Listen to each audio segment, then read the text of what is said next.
अस्सलामुअलैकुम दोस्तों। सोचिए एक ऐसा मुल्क जहां के शहर सिर्फ जिंदगी नहीं, जज्बात भी महसूस करते हैं। जहां हर गली, हर इमारत और हर नज़ारा एक कहानी कहता है। जहां आईफिल टावर दुनिया के लिए सिर्फ एक मॉन्यूमेंट नहीं, बल्कि एक जज्बा है, मोहब्बत का, खूबसूरती का और कौम की पहचान का।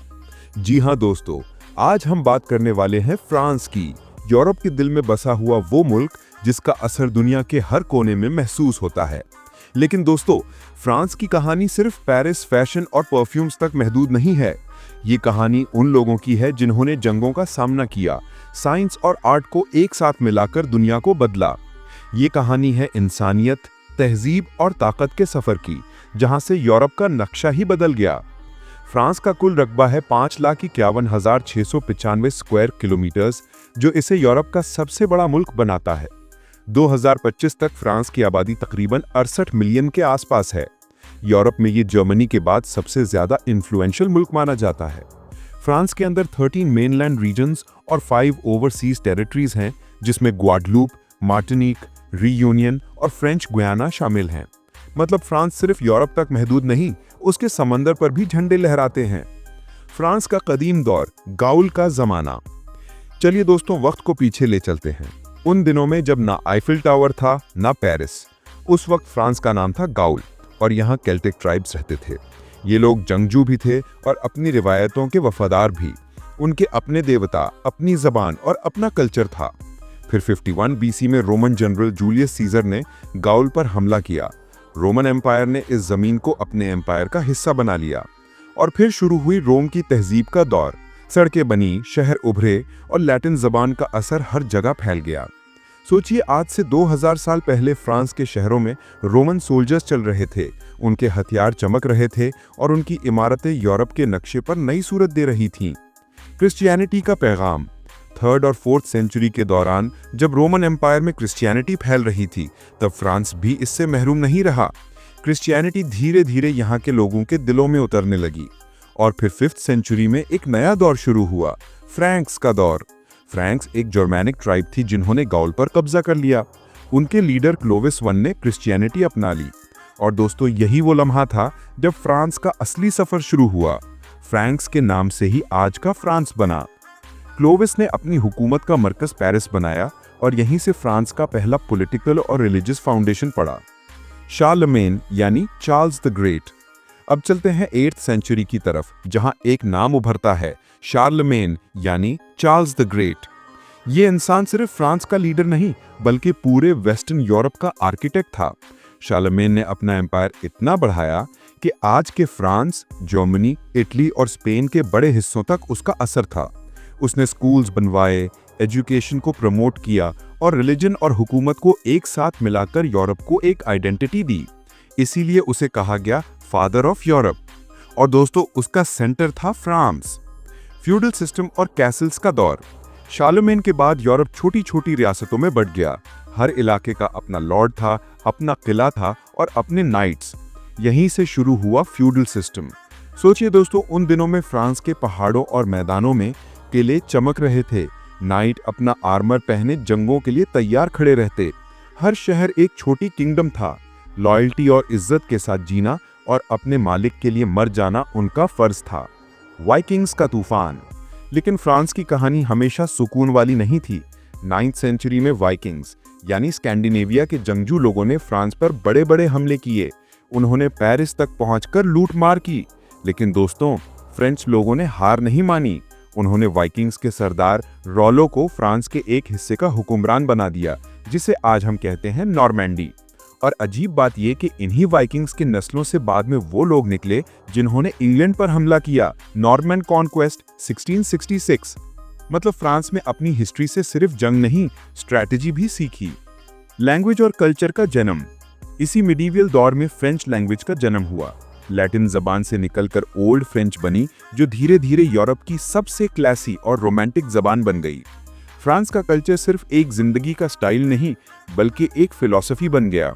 यहाँ के लोगों ने ब्यूटी और एक्सप्रेशन को एक आर्ट बना दिया। 12th सेंचुरी के आसपास फ्रांस ने दुनिया को गॉथिक आर्किटेक्चर दी। पेरिस की नॉट्रे डाम कैथीड्रल और चार्टर्स कैथीड्रल उस दौर की मिसालें हैं। उनके ऊपर उठते मीनार, उनके ग्लास के विंडोज और कार्विंग का हुस्न, ये सब इस बात का सबूत है कि फ्रांस सिर्फ जंगों का मुल्क नहीं बल्कि सोच और फन का मरकज भी था। 13वीं सेंचुरी तक फ्रांस यूरोप का सबसे पावरफुल और ऑर्गेनाइज्ड मुल्क बन चुका था। यहाँ मोनार्की मजबूत हुई और सेंट्रल हुकूमत का कॉन्सेप्ट आया। फ्रेंच किंग्स ने अपने आप को गॉड के रिप्रेजेंटेटिव कहना शुरू किया। यहाँ से फ्रांस एक एम्पायर की सूरत इख्तियार कर रहा था। लेकिन दोस्तों, ये कहानी अभी शुरू हुई थी। अगले 300 साल फ्रांस को जंगों, इनकलाबों और बदलाव से गुजरना था। सदियों की दुश्मनी। दोस्तों, 14वीं सेंचुरी में यूरोप में दो ताकतवर रियासतें सामने आईं, इंग्लैंड और फ्रांस। दोनों चाहती थीं कि यूरोप पर उनका राज हो, और यहीं से शुरू हुई वो जंग जो लगभग 116 साल तक चली, जिसे दुनिया जानती है 100 Years वॉर के नाम से। इस जंग की वजह क्या थी? ताज और जमीन। इंग्लैंड के बादशाह ने दावा किया कि उसका हक है फ्रांस के ताज पर, जबकि फ्रांस के लोग कहते थे ये हमारा मुल्क है, हमारी जमीन, हमारा फख्र। जंग का दौर और तबाही। दोस्तों सोचिए, 1337 से लेकर 1453 तक एक मुल्क जो लगातार जंग में रहा। घर तबाह हो गए, लोग भूख से मर गए और फ्रांस टूटकर बिखर गया। हर तरफ खौफ और निराशा थी। लेकिन इसी अंधेरे में एक रोशनी उभरी। एक जवान लड़की जिसका नाम था जान डार्क, यानी zone of arc. Zone of arc एक छोटी सी गांव की लड़की थी, लेकिन उसके दिल में अल्लाह पर यकीन और वतन से मोहब्बत थी। उसने कहा कि उसे रब ने हुक्म दिया है, फ्रांस को आजाद करवाओ। लोग हंसे, मजाक बनाया, लेकिन उसके जज्बात ने पूरे मुल्क को जगा दिया। सिर्फ 17 साल की उम्र में उसने आर्मर पहना, तलवार उठाई और फ्रेंच आर्मी के साथ जंग में उतर गई। उसके साथ हजारों लोग जुड़े और उसने ऑर्लियन शहर को आजाद करवाकर दुनिया को हिला दिया। दोस्तों, जोन ऑफ आर्क सिर्फ एक लड़की नहीं थी, वो एक निशान थी कि एक कौम जब जज्बात से उठती है तो दुनिया की कोई ताकत उसे रोक नहीं सकती। लेकिन दुश्मन कब माफ करते हैं? इंग्लैंड वालों ने उसे कैद कर लिया और 1431 में उसे विच कहकर जिंदा जला दिया। उस वक्त फ्रांस रो पड़ा था, लेकिन जोन की कुर्बानी ने फ्रांस को एक नई रूह दी और 1453 तक फ्रांस ने जंग जीत ली। फ्रांस फिर से एक आजाद मुल्क बन गया। इल्म और फन का दौर। दोस्तों, जंग के बाद फ्रांस ने एक नया सफर शुरू किया, इल्म, फन और कल्चर का। 15वीं और 16वीं सेंचुरी के दौरान यूरोप में एक सोच उभरी जिसे कहा गया रेनेसांस, यानी दोबारा जन्म। ये वो दौर था जब यूरोप ने सोचना सीखा, पढ़ना सीखा और दुनिया को समझना शुरू किया। फ्रांस में पेंटिंग, आर्किटेक्चर और साइंस ने नई बुलंदियां छुई। लियोनार्डो दा विंची जैसे इटालियन आर्टिस्ट भी फ्रांस आए और यहाँ के राजा के मेहमान बने। आर्ट और नॉलेज का ऐसा दौर छाया कि फ्रांस दुनिया के इंटेलेक्चुअल मैप पर उभर आया। किंग्स और मोनार्की का दौर। अब दोस्तों, फ्रांस में मोनार्की मजबूत होती गई। 16 से 17 सेंचुरी तक फ्रांस के राजा अपने आप को गॉड के हुक्मरानी के रूप में दिखाने लगे। सबसे फेमस नाम था किंग लुइस 14, जिसे कहा गया द सन किंग। उसने कहा, मैं ही फ्रांस हूं, और उसने अपना महल बनवाया वर्साइस पैलेस, जो आज भी फ्रांस की शान है। लेकिन इतनी शान के साथ साथ गरीबी भी बढ़ रही थी। अमीर और गरीब के बीच एक ऐसी दीवार खड़ी हो गई जिसे तोड़ना जरूरी था। गरीबी और जुल्म। 18वीं सेंचुरी के आखिर दौर में फ्रांस एक अजीम मुल्क होने के बावजूद तबाह हो रहा था। सरकार के पास पैसा नहीं था, जंगों ने खजाना खत्म कर दिया था और अवाम टैक्स के बोझ में डूबी हुई थी। अमीर राजा और उनके दोस्त लैविश पार्टीज करते, जबकि गरीब लोग भूखे मरते। लोग कहने लगे, हुकूमत हमारी नहीं, जुल्म है, और जब जुल्म हद से बढ़ जाता है तो इनकलाब जरूर आता है। आजादी का तूफान। दोस्तों, 1789 ये वो साल था जहां से दुनिया का निजाम ही बदल गया। पेरिस की सड़कों पर लोग निकल आए, हाथ में झंडा, दिल में गुस्सा और जुबान पर एक नारा, लिबर्टी, इक्वालिटी, फ्रेटर्निटी, यानी आजादी, बराबरी और भाईचारा। अवाम ने हुकूमत के खिलाफ बगावत कर दी। बस्तील का किला, जो जुल्म की निशानी था, उसे तोड़ दिया गया। राजा और रानी को कैद कर लिया गया। और 1793 में किंग लुई 16 और क्वीन मैरी एंटोनेट दोनों को गुलोटिन पर चढ़ा दिया गया। दोस्तों, ये सिर्फ फ्रांस की इनकलाब नहीं थी, ये पूरी दुनिया के लिए एक सबक थी कि जब अवाम उठती है तो ताज गिरते हैं। डेमोक्रेसी का पैगाम। फ्रेंच रेवोल्यूशन के बाद दुनिया में पहली बार लोगों ने हुकूमत के लिए वोट और राइट्स की बात की।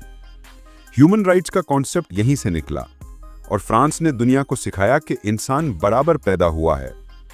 लेकिन इनकलाब के बाद भी फ्रांस ने सुकून नहीं देखा। जब आजादी आती है तो इम्तिहान भी आते हैं। नेपोलियन बोनापार्ट, दुनिया का सुल्तान। रेवोल्यूशन के बाद फ्रांस में अफरा तफरी थी, हर तरफ फसाद, जंग और कंफ्यूजन। तब एक नाम उभरता है, नेपोलियन बोनापार्ट, एक जवान फौजी जिसका दिमाग तेज और जज्बा आग था। उसने 1799 में कू करके हुकूमत संभाली। 1804 में अपने आप को एम्परर ऑफ फ्रांस डिक्लेयर कर दिया। नेपोलियन ने फ्रांस को फिर से एक ताकतवर एम्पायर बना दिया। उसने यूरोप के आधा मुल्क फतह कर लिया, ऑस्ट्रिया, प्रशिया, इटली और स्पेन तक। लेकिन उसके अंदर एक शौक था, दुनिया पर राज करने का। वाटरलू, गिरता हुआ एम्पायर। 1812 में उसने रशिया पर हमला किया, लेकिन ठंड, भूख और जंग ने उसकी फौज तोड़ दी। फिर 1815 में बैटल ऑफ वाटरलू हुई, जहां नेपोलियन की हार हुई। उसे गिरफ्तार करके एक आइलैंड पर भेज दिया गया, सेंट हेलेना, जहां 1821 में उसका इंतकाल हुआ। लेकिन दोस्तों, नेपोलियन गया जरूर, लेकिन उसने दुनिया के पॉलिटिकल सिस्टम को हमेशा के लिए बदल दिया। उसने फ्रांस को मॉडर्न बना दिया। स्कूल्स, लॉ सिस्टम और रोड्स तक सब कुछ उसके दौर का नतीजा है। आजादी का नया दौर। नेपोलियन के बाद भी फ्रांस ने कई दफा मोनार्की और डेमोक्रेसी के बीच का सफर देखा, लेकिन अवाम ने सीख लिया था कि ताकत तलवार से नहीं, अवाम से होती है। और इसी सोच ने फ्रांस को 19वीं सेंचुरी में मॉडर्न यूरोप का दिल बना दिया और ऐसे पहुंचा फ्रांस का ताज एक नई मंजिल तक। इंडस्ट्रियल रेवोल्यूशन, नए फ्रांस की पहली सांस। 19वीं सेंचुरी के दौरान यूरोप में एक इनकलाब आया, लेकिन इस बार जंग का नहीं, मशीन का। इसे कहा गया इंडस्ट्रियल रेवोल्यूशन। फ्रांस ने अपने इकोनॉमी और सिटीज को मॉडर्न बनाया।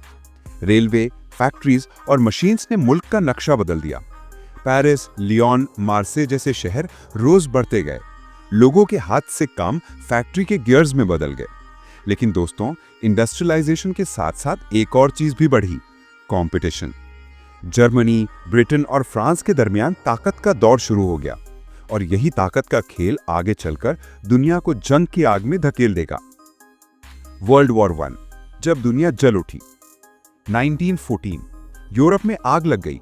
एक छोटी सी गोली ने दुनिया का निजाम हिला दिया। ऑस्ट्रिया के आर्च ड्यूक के कत्ल के बाद जंग शुरू हुई और फ्रांस उस जंग का सेंट्रल बैटलफील्ड बन गया। दोस्तों, फ्रांस ने जर्मनी के खिलाफ अलाइड पावर्स में शामिल होकर लड़ाई लड़ी, लेकिन ये जंग, वर्ल्ड वॉर 1, इंसानियत के लिए एक जख्म थी। बैटल ऑफ द सॉम, वेरडॉन और मार्ने जैसे मैदानों में लाखों लोग मारे गए। फ्रांस के शहर तबाह, गांव बर्बाद और पूरी नस्लें खत्म हो गई। फिर भी फ्रांस ने हिम्मत नहीं हारी। 1918 में जर्मनी ने सरेंडर कर दिया और जंग खत्म हुई।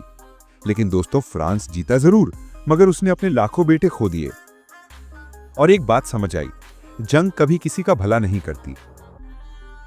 वर्सेल्स ट्रीटी और बदलने वाली दुनिया। जंग के बाद 1919 में एक मुकद्दस जगह, वर्सेल्स पैलेस में एक ट्रीटी साइन हुई। इसे कहा गया ट्रीटी ऑफ वर्सेल्स। जर्मनी पर सख्त शर्तें लगाई गईं, उसके हथियार छीन लिए गए और उसे जंग के नुकसान का जिम्मेदार ठहराया गया। फ्रांस ने सुकून की सांस तो ली, लेकिन जर्मनी के दिल में बदला जलने लगा और यही बदला आगे चलकर एक नई आग बन गया, world war 2। World war 2, Hitler का तूफान। 1939, जर्मनी ने पोलैंड पर हमला किया और दुनिया फिर से जंग में डूब गई। फ्रांस ने फिर से अलाइड पावर्स का साथ दिया, लेकिन इस बार दुश्मन पहले से ज्यादा ताकतवर था, एडोल्फ हिटलर। 1940 में जर्मनी ने फ्रांस पर बिजली की तरह हमला किया, जिसे कहा गया ब्लिट्जक्रीग, यानी बिजली की जंग। फ्रांस कुछ हफ्तों में टूट गया। पेरिस पर नाजी झंडे लहराने लगे। फ्रांस का आधा हिस्सा जर्मनी के कब्जे में था और दूसरे हिस्से में एक पपेट सरकार, विची गवर्नमेंट बनाई गई। सोचिए दोस्तों, वो मुल्क जहां से आजादी और इंसानियत का पैगाम गया था, आज उस पर दुश्मन का झंडा लहराता था। हिम्मत का नया नाम। लेकिन फ्रांस ने हार नहीं मानी। घरों के अंदर, जंगलों में और शहरों के नीचे एक नया तूफान उभर रहा था। ये था फ्रेंच रेजिस्टेंस।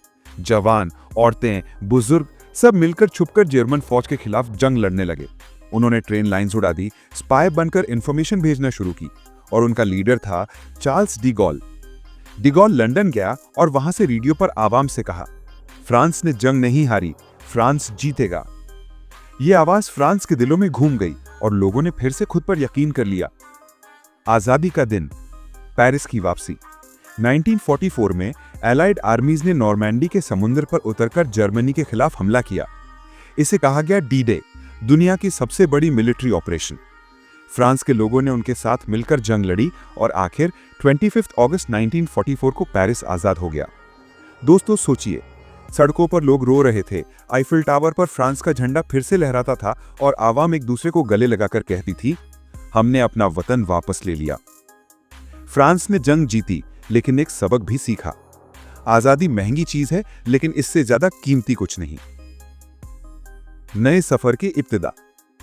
जंग के बाद फ्रांस ने अपने आप को दोबारा उठाया। चार्ल्स डी गॉल फिर से वापस आया और नए फ्रांस की बुनियाद रखी। 1946 में नई फ्रेंच रिपब्लिक बनी, फोर्थ रिपब्लिक। लेकिन यह सरकार पॉलिटिकल इंस्टेबिलिटी में गिरती गई। 1958 में डिगॉल ने फिर से कंट्रोल संभाला और फिफ्थ रिपब्लिक का आगाज किया, जो आज तक फ्रांस का निजाम है। रिकंस्ट्रक्शन और मॉडर्नाइजेशन। 1950s और 60s का दौर फ्रांस के लिए रीबर्थ था। फैक्ट्रीज, रोड्स और स्कूल्स दोबारा बने। फ्रांस ने यूरोप के साथ मिलकर एक नया ऑर्गेनाइजेशन बनाया, यूरोपियन इकोनॉमिक कम्युनिटी, जो बाद में यूरोपियन यूनियन बना। यानी दोस्तों, फ्रांस ने जंगों से सीखा, ताकत सिर्फ हथियार से नहीं, इत्तेहाद से आती है। अल्जीरिया वॉर, फ्रांस का जख्मी दिल। लेकिन हर मुल्क को अपने पास्ट का सामना करना पड़ता है। फ्रांस के लिए वो पास्ट था कॉलोनियल एम्पायर। फ्रांस के कब्जे में अफ्रीका और एशिया के कई मुल्क थे, लेकिन 1950s में उन्होंने आजादी मांगनी शुरू कर दी।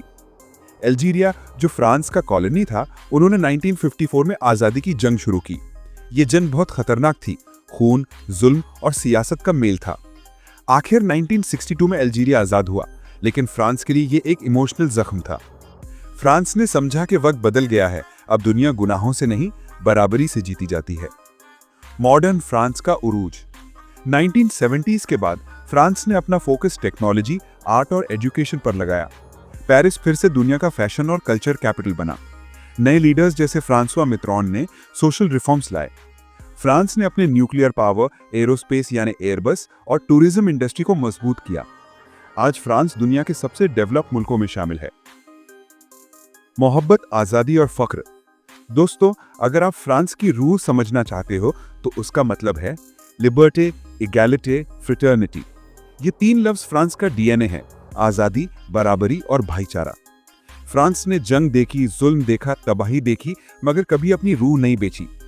आज भी जब पेरिस की गलियों में कोई मुसाफिर चलता है तो उसे महसूस होता है कि ये जमीन सिर्फ मिट्टी नहीं, ये कुर्बानियों, मोहब्बत और फख्र का संगम है। फ्रांस का तालीमी निज़ाम। दोस्तों, फ्रांस का एजुकेशन सिस्टम दुनिया के सबसे ऑर्गेनाइज्ड और स्ट्रक्चर्ड सिस्टम्स में से है। यहाँ एजुकेशन को एक राइट माना जाता है, न कि एक प्रिविलेज। हर बच्चे को 3 साल से लेकर 16 साल तक तालीम लेना जरूरी है। गवर्नमेंट स्कूल्स फ्री है और क्वालिटी बहुत हाई होती है। फ्रांस की यूनिवर्सिटीज जैसे सोर्बोन यूनिवर्सिटी, एकोल नॉर्मल सुपीरियर और साइंसेस पो दुनिया के टॉप एजुकेशनल इंस्टीट्यूशंस में शुमार होती हैं। यहाँ रिसर्च, फिलॉसफी, लिटरेचर और साइंस पर बराबर फोकस दिया जाता है। फ्रेंच लोगों के लिए तालीम सिर्फ डिग्री नहीं, एक कल्चरल आइडेंटिटी होती है। इसलिए हर स्टूडेंट को अपने आइडियाज एक्सप्रेस करने का फुल राइट दिया जाता है। लेकिन एक इंटरेस्टिंग बात यह भी है कि फ्रांस में कंपटीशन बहुत टफ है। बच्चे छोटी उम्र से ही एनालिटिकल सोच और डिबेट सीखते हैं। यही वजह है कि फ्रांस से दुनिया के सबसे बड़े थिंकर्स, फिलोसोफर्स और साइंटिस्ट पैदा हुए, जैसे रेने डेकार्ट, वॉल्टेयर और लुई पास्टर। फ्रांस की इकोनॉमी और लाइफस्टाइल। दोस्तों, फ्रांस की इकोनॉमी यूरोप की दूसरी सबसे बड़ी इकोनॉमी है, जर्मनी के बाद। फ्रांस की जीडीपी तकरीबन $3 ट्रिलियन के आसपास है। एग्रीकल्चर, मैन्युफैक्चरिंग, टेक्नोलॉजी और टूरिज्म सब मिलकर इस मुल्क को इकोनॉमिक पावर हाउस बनाते हैं। यहाँ के लोग अपनी जिंदगी को बैलेंस के साथ जीते हैं। उनके लिए पैसा सब कुछ नहीं, बल्कि क्वालिटी ऑफ लाइफ सबसे इंपॉर्टेंट है। फ्रांस में लोग छोटी छोटी खुशियों को एंजॉय करते हैं।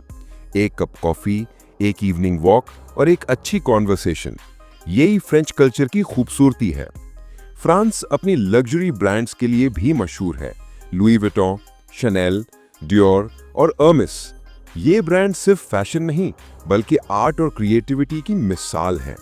दुनिया भर के लोग पेरिस को द कैपिटल ऑफ फैशन कहते हैं। फ्रांस वो मुल्क है जहां फ्रीडम और सेक्युलरिज्म सबसे ज्यादा वैल्यूड है। यहाँ का मोटो है लिबर्टे, इगैलिटे, फ्रेटर्निटी, यानी फ्रीडम, इक्वालिटी और ब्रदरहुड। फ्रेंच लोग अपने आइडियाज और बिलीफ्स के बारे में खुले तौर पर बोलते हैं। लेकिन दोस्तों, ये फ्रीडम के साथ एक जिम्मेदारी भी आती है। फ्रेंच सोसाइटी हर इंसान को अपने राइट्स और ड्यूटीज के बारे में समझाती है। वहां रिलीजन और स्टेट अलग है। इस कॉन्सेप्ट को लेइसिटे कहते हैं। यह आइडिया इंश्योर करता है कि हर इंसान को अपने अकीदे के मुताबिक जीने की आजादी मिले, बिना किसी डिस्क्रिमिनेशन के। फ्रेंच कल्चर में आर्ट और इंटेलेक्ट का बहुत बड़ा रोल है। पेरिस की गलियां, लूव्र म्यूजियम और छोटी छोटी आर्ट गैलरीज दुनिया भर के क्रिएटिव माइंड्स को अट्रैक्ट करती हैं। फ्रेंच सिनेमा, फ्रेंच क्विजीन और लिटरेचर ने दुनिया के कल्चर को डीपली इन्फ्लुएंस किया है। फ्रांस का ग्लोबल रोल। दोस्तों, फ्रांस दुनिया के सबसे एक्टिव इंटरनेशनल प्लेयर्स में से एक है।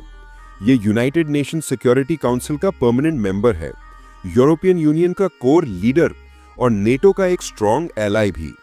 फ्रांस के पास अपना न्यूक्लियर पावर है और वो अपने डिफेंस और डिप्लोमेसी दोनों में बैलेंस रखता है। दोस्तों, फ्रांस दुनिया भर में peace keeping missions, climate change initiatives और ह्यूमन राइट्स कैंपेन्स में हमेशा फ्रंटलाइन पर रहता है। पेरिस एग्रीमेंट, जो क्लाइमेट चेंज के खिलाफ सबसे बड़ा ग्लोबल अकॉर्ड था, वो भी फ्रांस की लीडरशिप का रिजल्ट था। फ्रांस का अफ्रीका से भी एक स्ट्रॉन्ग हिस्टोरिकल कनेक्शन है। कई अफ्रीकन कंट्रीज फ्रेंच बोलती हैं और फ्रांस उनके इकोनॉमिक और एजुकेशनल डेवलपमेंट में एक्टिव रोल अदा करता है। टूरिज्म और नेचुरल ब्यूटी। दोस्तों, फ्रांस का नाम आए और टूरिज्म का जिक्र ना हो, ये मुमकिन ही नहीं। हर साल करोड़ों टूरिस्ट यहाँ आते हैं। पेरिस, लियोन, मार्से, बोर्डो, नीस और तुलूज, ये शहर अपनी यूनिक चार्म और आर्किटेक्चर के लिए मशहूर है। फ्रांस के कंट्री साइड, विनयार्ड्स और कोस्टल एरियाज दुनिया के सबसे ब्यूटीफुल लोकेशंस में से हैं। फ्रेंच रिवियरा, लोयर वैली और मोंट सेंट मिशेल जैसे मकामात हर ट्रैवलर के ड्रीम डेस्टिनेशन है। Eiffel tower, Louvre museum, Notre Dame cathedral और पैलेस ऑफ वर्साई सिर्फ मॉन्यूमेंट्स नहीं, ये फ्रांस की सोल का हिस्सा है। चैलेंजेस और फ्यूचर। लेकिन दोस्तों, हर मुल्क की तरह फ्रांस भी कुछ चैलेंजेस फेस कर रहा है। इमिग्रेशन, अनएम्प्लॉयमेंट और पॉलिटिकल पोलराइजेशन, ये 3 इश्यूज फ्रांस के लिए सीरियस हैं। फ्रेंच सोसाइटी में डाइवर्सिटी बढ़ रही है, लेकिन इंटीग्रेशन एक चैलेंज बना हुआ है। क्लाइमेट चेंज के इफेक्ट्स, इकोनॉमिक कंपटीशन और डिजिटल रेवोल्यूशन ने भी फ्रांस को नए चैलेंजेस दिए हैं। लेकिन यहाँ के लोग हर चैलेंज को एक अपॉर्चुनिटी के तौर पर लेते हैं। फ्रांस टेक्नोलॉजी, इनोवेशन और रिन्यूएबल एनर्जी में तेज तरक्की कर रहा है। फ्रांस का गोल है कि वो 2050 तक कार्बन न्यूट्रल मुल्क बन जाए। दोस्तों, अगर आप फ्रांस को समझना चाहते हो तो आपको समझना होगा कि ये सिर्फ एक मुल्क नहीं, एक फिलॉसफी है। ये वो जगह है जहां फ्रीडम एक जज्बा है, आर्ट एक जिंदगी है और रिस्पेक्ट एक फर्ज है। फ्रांस ने दुनिया को सिर्फ ब्यूटीफुल मॉन्यूमेंट्स नहीं, बल्कि एक सोच दी, एक अंदाज दिया कि इंसान का असली हुस्न उसके आइडियाज, क्रिएटिविटी और टॉलरेंस में होता है। तो दोस्तों, जब कभी आप आईफिल टावर का नाम सुनो तो सिर्फ एक मॉन्यूमेंट मत सोचना, ये एक कौम की सेंचुरीज पुरानी मेहनत, जज्बा और सोच का सिंबल है। आज के लिए इतना ही दोस्तों। अगर आपको ये डॉक्यूमेंट्री पसंद आई हो तो जरूर चैनल को सब्सक्राइब करें और कमेंट करें कि अगला मुल्क कौन सा देखना चाहते हो। मिलते हैं अगले एपिसोड में एक नए देश, एक नए सफर के साथ। अल्लाह हाफिज।